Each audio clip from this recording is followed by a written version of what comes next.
안녕하세요. 고려대학교 산업경영공학과 DMQA 연구실의 김재훈입니다. 금일 세미나는 강화학습에서 사용되는 탐험 방법론에 대해서 설명을 드리려고 합니다.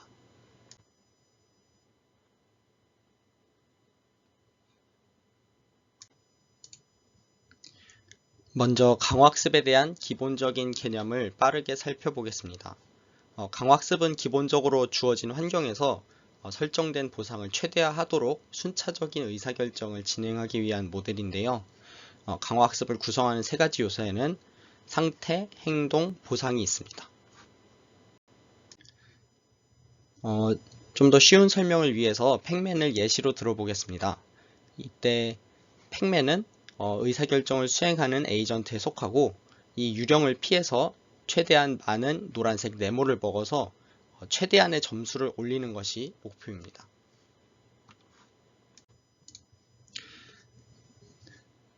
따라서 이거를 강화학습의 관점에서 살펴보면 다음과 같이 표현을 할 수가 있는데요. 주어진 상태에서 에이전트를 오른쪽으로 움직이면 유령을 만나서 게임 오버가 됩니다. 그래서 게임이 완전히 끝이 나버리고 더 이상의 점수를 올릴 기회가 주어지지 않습니다. 하지만 동일한 상태에서 에이전트를 이번에 왼쪽으로 옮겨본다면 그렇다면 노란색 네모를 먹어서 점수를 올릴 수 있고, 그리고 에이전트가 죽지 않았으니까 다음 상태에 도달할 수 있겠죠. 그래서 더 많은 점수를 올릴 기회를 얻게 됩니다. 이렇게 좋은 행동 정책을 가지고 있어야 보상을 최대화할 수 있기 때문에 이거를 확보하는 게 강화학습의 목표에 해당한다고 볼 수 있습니다.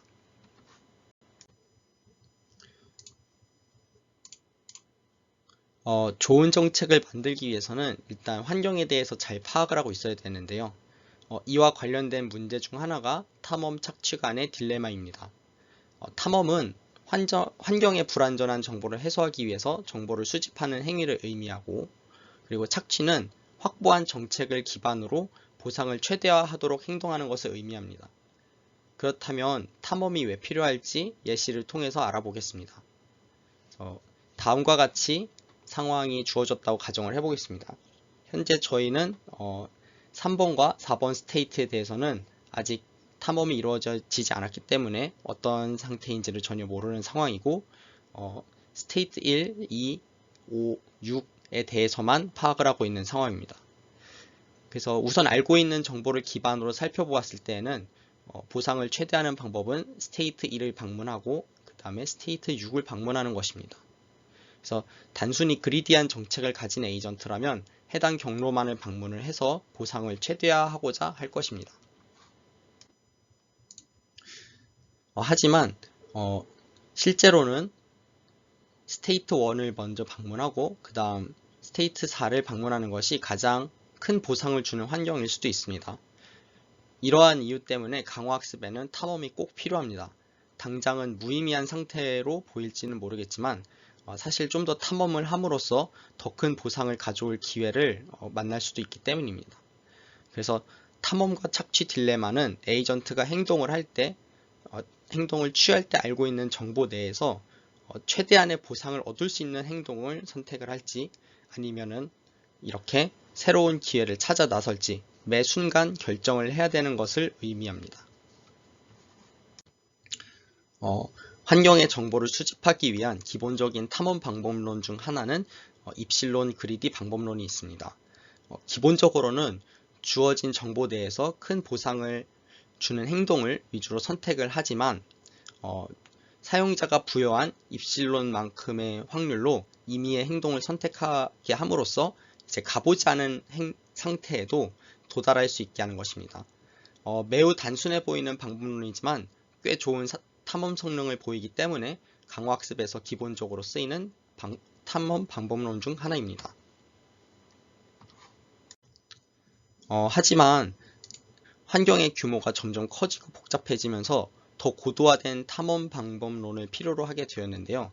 특히 이런 이미지 기반의 환경에서는 사소한의 픽셀 차이만으로도 다른 상태가 되기 때문에 사실상 상태 종류가 무한에 가깝고, 그리고 에이전트가 고려해야 될 환경 정보가 매우 많아졌기 때문입니다. 따라서 단순히 임의의 상태를 랜덤하게 방문하는 방식으로는 충분한 탐험을 수행하는데 매우 오랜 시간이 걸립니다. 따라서 시간 효율적으로 탐험을 할 수 있도록 고도화된 방법론들이 연구가 되고 있습니다.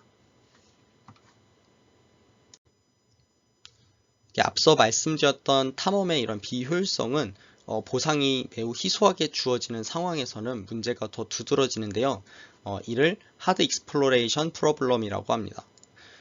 보상이 희소하다는 것은 에이전트가 어떤 행동을 취하고 그 취한 행동을 평가하기까지 오랜 시간이 소요되는 것을 의미합니다. 따라서 이와 같은 환경에서는 최적의 정책을 확보하는 것이 굉장히 어려운데요. 대표적으로 그런 환경에는 몬테주마의 저주라는 아타리 게임 내의 환경이 있습니다. 여기서는 요 캐릭터를 조정을 해서 여러 가지 아이템을 통해 점수를 최대화하는 것을 목표로 하는데요. 다만 이 화면 자체가 애초에 게임 시작할 때 처음 보는 화면인데 처음에는 무조건 이 열쇠를 먹어야지만 이런 문들을 열어서 다른 방으로 이동을 할 수 있습니다. 이 열쇠를 얻기 위한 루트는 사실상 이미 고정적으로 정해져 있는데요. 여기 보이는 사다리를 타고 내려가서 이 줄을 잡고 다시 내려와서 그 다음에 이 움직이는 해골을 점프해서 뛰어넘은 다음에 올라와서 이 키를 먹어야 합니다. 하지만 여기서 열쇠를 얻고 문을 여는 행위 외에는 어떠한 보상도 주어지지 않습니다. 다시 말하면 이렇게 사다리를 내려가고 줄을 잡고 내려오고 해골을 뛰어넘는 이런 모든 행위들에는 어떠한 보상도 주어지지 않고 오로지 열쇠를 먹고 문을 여는 행위에만 보상이 주어집니다.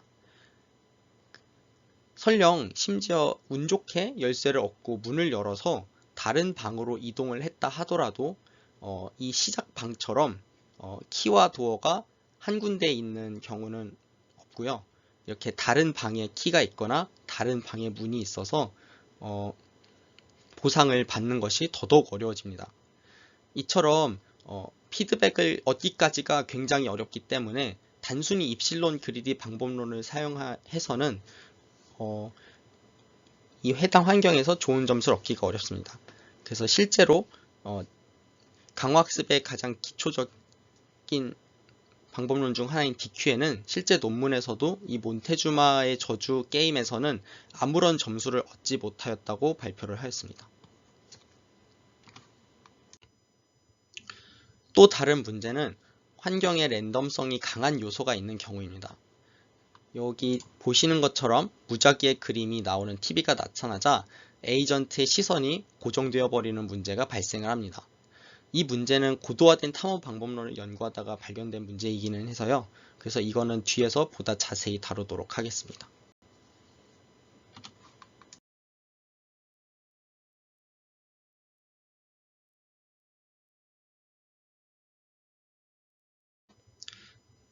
이처럼 이제 강화학습 내에서 탐험이라는 이런 분야는 굉장히 활발하게 연구가 되고 있는 분야이기 때문에 그만큼 종류도 세분화되어 있는데요.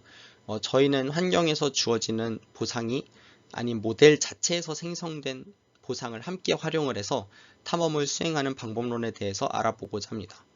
그 중에서도 예측 모델을 활용한 방법론을 위주로 소개를 드리도록 하겠습니다.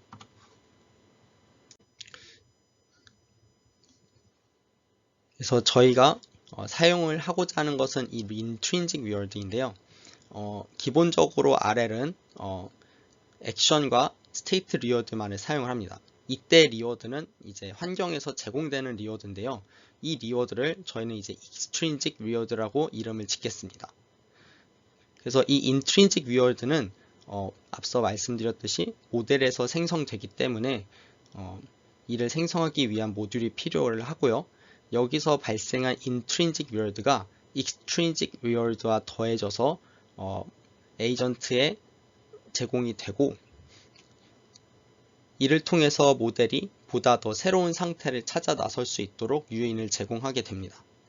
그래서 이 방법론의 장점은 환경에서 주어지는 보상이 0에 해당하더라도 앞서 몬테주마의 저주 같은 경우에도 단순히 움직이는 경우에는 그저 보상이 계속 0만 나오는 굉장히 스퍼스한 환경이었죠. 하지만 그 움직임 하나하나 자체에도 인트린직 위어드를 사용하면 0보다 높은 보상을 부여를 할 수 있습니다. 그래서 이러한 보상을 계속 줌으로써 에이전트가 새로운 정보를 찾아 나설 수 있도록 유도를 합니다. 이러한 intrinsic weird는 다른 말로는 curiosity라고도 표현하는데요. 호기심이라는 말이니까 어쩌면 가장 직관적으로 표현을 해주는 말인 것 같습니다. 그래서 이러한 예측 모델 기반의 방법론들은 예측 오차나 예측값의 분산 등을 curiosity로 활용을 해서 모델의 탐험을 장려를 합니다. 그래서 오늘 세미나에서는 이에 해당하는 세 가지 방법론에 대해서 알아보고자 합니다. 우선 가장 기본적으로 사용되는 예측 모델로는 이제 Forward Dynamics 모델링이 있는데요. 이 Forward Dynamics 모델링은 모델이 수집한 경험을 기반으로 수행을 합니다. 그래서 현재 상황과 현재 행동 데이터를 입력으로 사용해서 다음 상황을 예측하는 작업을 수행을 합니다. 그래서 만약에 여기서 나온 예측 오차가 크다면 그렇다면 모델이 해당 경로를 많이 접하지 못했다, 많이 학습을 해본 적이 없다라는 뜻이기 때문에 다른 말로 하면 이쪽을 좀 더 알아볼 필요가 있다라는 뜻입니다. 그래서 해당 경로로 해당 상태에서 좀 더 탐험을 하도록 장려를 하게 됩니다. 따라서 예측 오차를 인트린직 위어드로 활용을 해서 에이전트가 보다 새로운 상태로 가도록 탐험을 계속해서 유도를 할 수가 있습니다. 하지만 이 방법에도 큰 함정이 있는데요. 아까 전에 보여드렸던 이런 노이지 TV처럼 특정 상태 내에서 랜덤성이 매우 높은 노이즈를 마주하게 되었을 때 에이전트가 여기에 시선을 빼앗겨 버려서 더 이상 탐험을 제대로 할 수 없게 되는 문제가 발생을 합니다. 왜냐하면 해당 노이즈가 다음 상태를 무작위로 만들어 버리기 때문에 이 두 인풋으로는 다음 상태를 예측하는 것이 어려워져서 예측 오차가 계속해서 높게 발생을 하기 때문입니다. 그래서 이러한 문제를 해결하고자 나온 논문이 Curiosity Driven Exploration by Self-Supervised Prediction 이라는 논문인데요. 해당 방법론은 이런 Inverse Dynamics 모델링을 추가하는 방법으로 문제를 해결하였습니다. 그래서 Forward Dynamics와는 다르게 Inverse Dynamics는 현재 상태와 그 다음 상태를 입력을 해서 어떤 행동을 했었는지를 예측을 하는 작업을 수행합니다. 해당 논문에서 제시한 아키텍처는 다음과 같은데요. 여기서는 Intrinsic Curiosity 모듈이라고 해서 Forward Dynamics와 Inverse Dynamics를 하나의 모듈 안에서 구성을 하고 있습니다. 그래서 오른쪽에서는 아까 보여드렸던 그런 Intrinsic Weird를 사용하는 전체적인 프레임워크고 여기에 ICM을 활용을 하는 것을 보실 수 있습니다. ICM은 동일한 인코더에서 현재 상태와 다음 상태를 입력을 해서 각각의 임베딩을 생성한 다음 이를 기반으로 Forward 모델링과 Inverse 모델링을 수행을 합니다. 그리고 각각의 모델링에서 MSE 로스와 크로스 엔트로피 로스를 계산하는데요. 이 둘을 합쳐서 Intrinsic Weird를 만들어냅니다. 논문에서는 이 Forward Dynamics를 수행해서 만든 MSE 로스가 Intrinsic Weird라고 말하지만 결과적으로는 크로스 엔트로피 로스도 그 모델을 업데이트하는 데 쓰는 목적 함수 안에 다 같이 포함이 되기 때문에 두 로스의 합이 그냥 Intrinsic Weird라고 보셔도 무방할 것 같습니다. 이 논문의 핵심은 Inverse Dynamics에 있는데요. 왜냐하면 에이전트와 무관한 환경 요소를 무시하도록 피처 스페이스를 학습하기 때문입니다. 우선 환경의 노이즈를 예측하는 것은 매우 어렵지만 에이전트의 행동을 예측하는 것은 좀 더 쉽다고 볼 수 있습니다. 왜냐하면 환경에서 에이전트와 상호작용하는 객체의 특징만 잘 찾으면 나머지는 무시를 해도 예측하는 데 문제가 없기 때문입니다.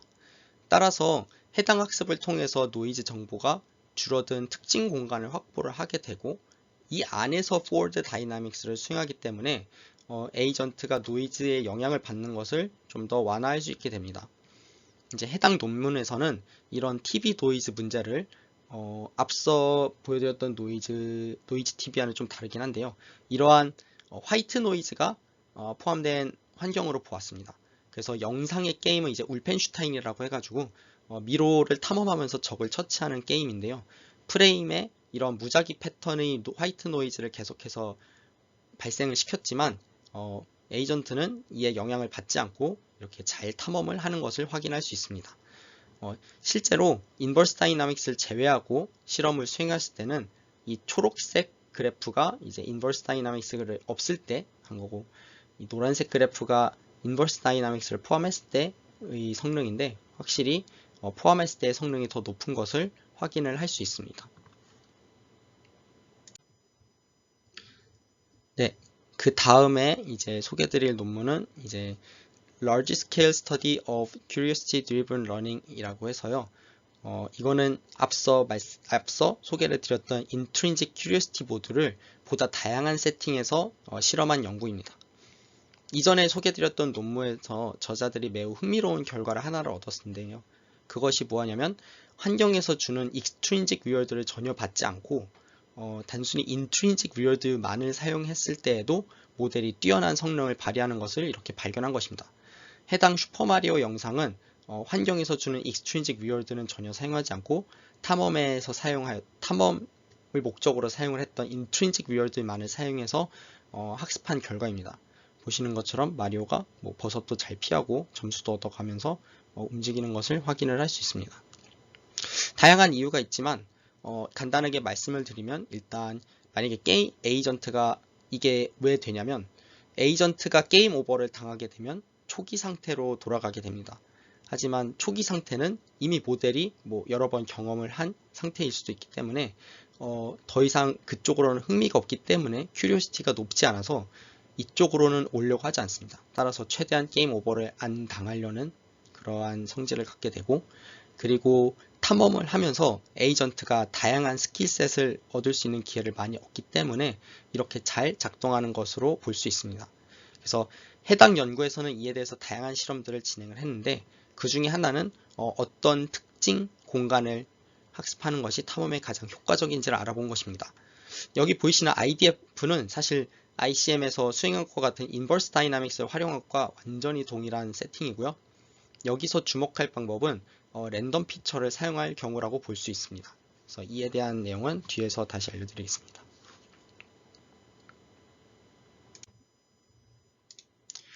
이게 앞서 ICM에서 저희가 살펴봤던 그 인버스 다이나믹스 피처를 사용한 경우의 이제 모델이고요. 그리고 이제 저희가 관심 있어 하는 거는 이 랜덤 피처를 사용한 모델입니다. 그래서 랜덤 피처의 경우에는 인코더가 초기 파라미터로 고정된 상태에서 포워드 다이나믹스만을 학습하는 방법론입니다. 포워드 다이나믹스 입장에서는 예측해야 할 이 대상이 이전에는 학습이 계속되면서 어떻게 보면 예측해야 될 이 대상이 계속해서 변동을 하는 경우였습니다. 하지만 지금은 파라미터가 고정되어 있기 때문에 포워드 모델이 보다 학습을 안정적으로 수행을 할 수 있다는 장점이 있습니다. 나중에 나올 모델이긴 한데요. 이 방법론을 통해서 이제 R&D라는 후속 연구가 진행이 되었습니다.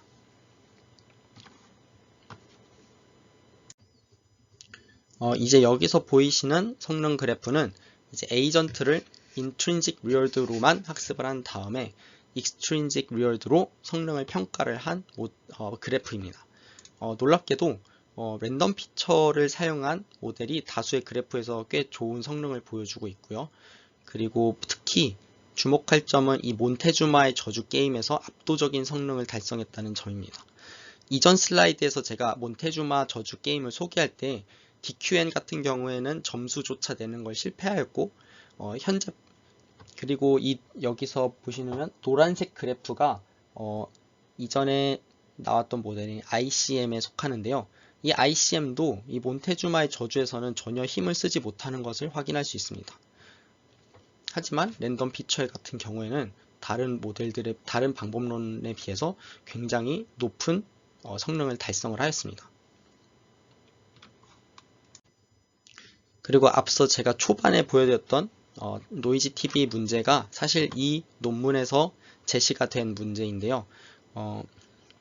그 ICM에서 제시했던 화이트 노이즈 기반의 노이즈 TV 문제를 변형해서 이번에는 미로의 벽에 이미의 이미지가 계속해서 나오는 노이즈 TV 문제를 제시를 하였습니다. 노이즈의 패턴이 더 변화무쌍해졌고 그리고 탐험 중에 발견된다는 점이 차이점인데요. 오른쪽 실험 결과에서처럼 ICM이 이전과는 달리 제대로 된 탐험을 잘 수행을 하지 못하는 걸 확인할 수 있습니다. 그래서 이러한 문제가 이제 제기된 다음에는 이를 해결하기 위한 방법론들이 또 다시 연구가 됩니다. 우선 첫 번째는 그 ICM의 저자가 작성을 한 Self-Supervised Exploration via Disagreement입니다. 우선 논문에서 저자는 이전 슈퍼마리오 그 실험에서 영감을 받았는 것 같은데요. 익스트린직 리워드를 전혀 사용하지 않고 순수하게 인트린직 리워드만을 사용해서 실험을 진행을 했다고 합니다. 그리고 이전 환경에서 문제가 되었던 이런 포워드 다이나믹스의 예측 오차를 활용하는 대신에 이제 포워드 다이나믹스에서 나온 예측 값들의 분산을 사용을 하려고 합니다. 그래서 연구에서 제안하는 방법론은 서로 다른 파라미터를 갖는 포워드 다이나믹스를 여러 개 만들어서 이에 대한 앙상블을 진행하는 것입니다. 여기에는 이제 두 가지 학습이 이루어지는데요. 우선은 포워드 다이나믹스 모델링을 수행하고 이 MSE 로스로 포워드 다이나믹스 모델을 업데이트를 하는 것입니다. 이때 각각의 모델이 파라미터가 유사해지는 것을 막기 위해서 모델별로는 이 미니 배치를 조금씩 다르게 샘플링해서 학습을 시킨다고 합니다. 그리고 각 모델에서 나온 출력값의 분산을 구해서 인트린직 리워드를 생성하는데요. 이를 폴리시 그라디언트에 사용을 하기 때문에 인트린직 리워드를 높일 수 있는 방향으로 정책이 계속해서 업데이트가 됩니다. 그리고 이와 같은 구조에서는 처음 보는 상태를 볼 때에는 각 모델들이 아무래도 파라미터가 조금씩 다르다 보니까 서로 다른 출력값을 만들어냅니다. 따라서 분산이 커질 수밖에 없고 결과적으로는 높은 인트린직 리워드를 만들게 됩니다. 반면에 경험한 적이 있는 상태에서는 포워드 모델들이 이미 한번 동일한 타겟에 대해서 예측을 했기 때문에 모델들이 비슷한 값을 출력해서 분산이 낮아지는 효과가 있습니다. 그래서 앞서 제안되었던 그 노이즈 TV 문제에서는 해당 방법론이 굉장히 뛰어난 성능을 발휘하는 걸 확인할 수 있었습니다. 우선 모델이 예측 오차를 쓰지 않고 출력값 간 분산만을 쓰기 때문에 다음 상태를 예측하기 어려운 것과는 전혀 무관하게 단순히 특정 상태를 방문하는 것만으로도 이에 대한 큐리오시티가 빠르게 줄어들게 됩니다. 그래서 결과적으로는 노이즈 TV의 시선을 빼앗기는 문제가 해결되는데요. 보시는 것처럼 여기 보이시는 초록색 선이 이제 앙상블 모델로 이제 수행을 한 결과이고요. 그리고 파란색 선이 랜덤 피처를 사용을 해가지고 수행한 결과입니다. 이제 마지막으로 소개드릴 방법론은 Exploration by Random Network Distillation인데요. 앞서 ICM에 대한 심화 연구를 수행했을 때 그 저자들이 발견한 거는 랜덤 피처를 학습을 했을 때 하드 익스플로레이션 문제가 해결되는 경우를 발견했었는데요. 이를 계기로 진행된 연구입니다. 그래서 우선 논문에서는 큐리오시티가 높게 나오지 않는 세 가지 이유에 대해서 제시를 하였는데요. 첫 번째로는 이제 모델이 아직 해당 데이터에 익숙하지 않아서 그렇다는 것이고, 두 번째는 전이 확률로 인해서 다음 상태를 예측하는데 확률적인 요소가 들어가기 때문이다 입니다. 그리고 마지막으로는 임베딩을 하는 인코더와 그리고 이를 예측하는 포워드 모델 간의 모델 복잡도가 달라서 이 복잡도에 대한 대소 관계에 따라서 오버피팅이나 언더피팅이 일어나서 예측 오차가 크게 난다 라고 이제 제시를 하고 있습니다. 그리고 특히 그 다이나믹스 모델링을 활용하는 방법론의 경우에는 이 스토캐스틱 예시에서 예를 들면 몬테주마 저주 환경에서 방과 방 사이를 왔다 갔다 하는 현상이 발견된다고 합니다. 이는 노이즈 TV처럼 방간을 왔다 갔다 하면서 이 이미지가 전환되는 게 급격하게 바뀌기 때문에 예측 오차가 상당히 커지기 때문으로 볼 수 있습니다. 따라서 이 논문에서는 요 1번 원인은 유지하되 2번, 3번의 원인은 방지하는 방향으로 연구가 진행이 되었습니다.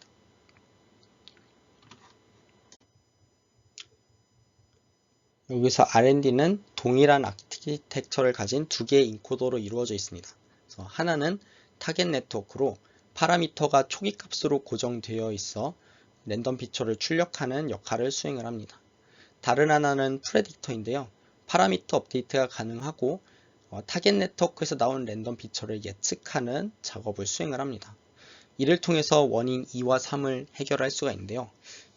우선 이제 앞서 소개해드렸던 앙상블 오브 포워드 다이내믹스에서는 실제로 포워드 다이나믹스 모델링을 사용을 하고 다음 상태를 예측하는 과정을 거치고 여기서 나온 값들 간의 비교를 수행하는 이런 좀 복잡한 구조라면 R&D 같은 경우에는 더 단순하게 그냥 동일한 다음 상태값을 사용을 해서 두 개의 인코더를 넣어서 예측을 하는 방식입니다.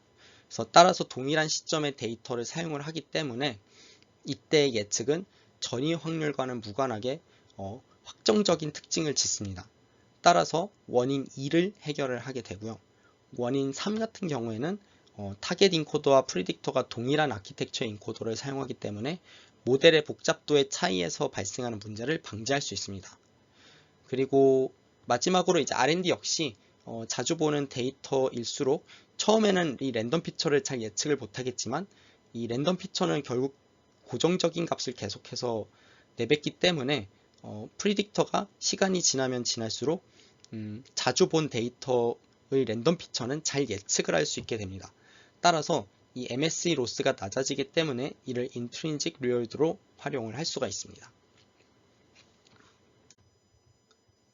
그래서 저자들은 이 R&D 방법론을 통해서 그 아타리에서 가장 익스플로레이션이 어렵다는 6가지 게임에 대해서 실험을 수행을 했는데요. 여기서 이제 보이는 이 다이나믹스 파란색 선은 랜덤 피처를 활용한 포워드 다이나믹스 모델로 보시면 됩니다. 그래서 여기서 가장 눈에 띄는 점은 아무래도 이 몬테주마의 저주와 프라이빗 아이에서 압도적인 성능을 달성한 것을 볼 수 있는데요. 몬테주마의 저주는 방금 말씀드렸으니까 이 프라이빗 아이에 대해서도 말씀드리자면 프라이빗 아이 역시도 몬테주마의 저주처럼 보상이 굉장히 스펄스하고 방 간의 이동이 있고 그리고 특정 아이템을 얻고 다른 방으로 가야 이런 큰 점수를 얻을 수 있는 게임입니다. 그래서 두 게임의 특성이 비슷하다고 볼 수 있는데요. R&D는 이렇게 어려운 탐험 자체가 굉장히 어려운 환경에서도 좋은 성능을 보이는 것을 알 수 있었습니다. 이상으로 세미나 마치도록 하겠습니다. 감사합니다.